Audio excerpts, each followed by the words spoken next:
Sur les bras par exemple, est-ce que c'est intéressant de se faire une séance uniquement bras dans la semaine? Absolument pas. Ne faites pas ça les gars. Si vous avez un retard, arrêtez de vouloir faire une séance consacrée sur ce retard-là. Pourquoi? Par exemple, tu as un retard bras, ok? Tu vas faire tes biceps, après tu vas faire tes triceps.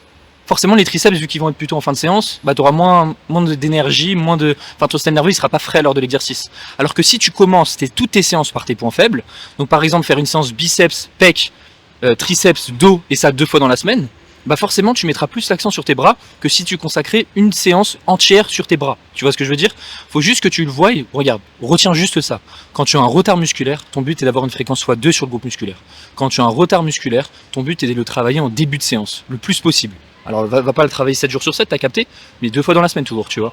Et si tu fais une séance full bras, t'as un point faible biceps, triceps, bah forcément il y a des exercices, ils vont être stimulants, bien sûr, on s'entend, mais ça sera pas aussi stimulant que si tu divisais le volume et tu l'éparpilles un peu plus dans ta semaine, tu vois. On sait que la fréquence c'est la clé, tu vois, pour progresser. De toute façon, t'as juste à faire l'exemple. À la place de mettre un exercice en fin de séance, mets-le en début de séance. Tu vas voir combien de répétitions, combien de charges tu pourras mettre en plus.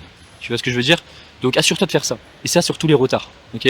T'as un retard pec, va pas faire une séance pec. Ça n'a aucun sens. Tu vas faire 10 séries pec, vraiment proche, voire à l'échec, tu vas voir que tes dernières séries elles vont pas être aussi stimulantes que ça. Alors que si tu divises ton volume en 2, voire même en 3, là mon meuf, tu auras des gros pecs et tu seras énorme comme moi. Donc si tu veux être énorme comme moi, fais une fréquence x2 minimum, travaille tes groupes musculaires, point faible en début de séance, et c'est tout.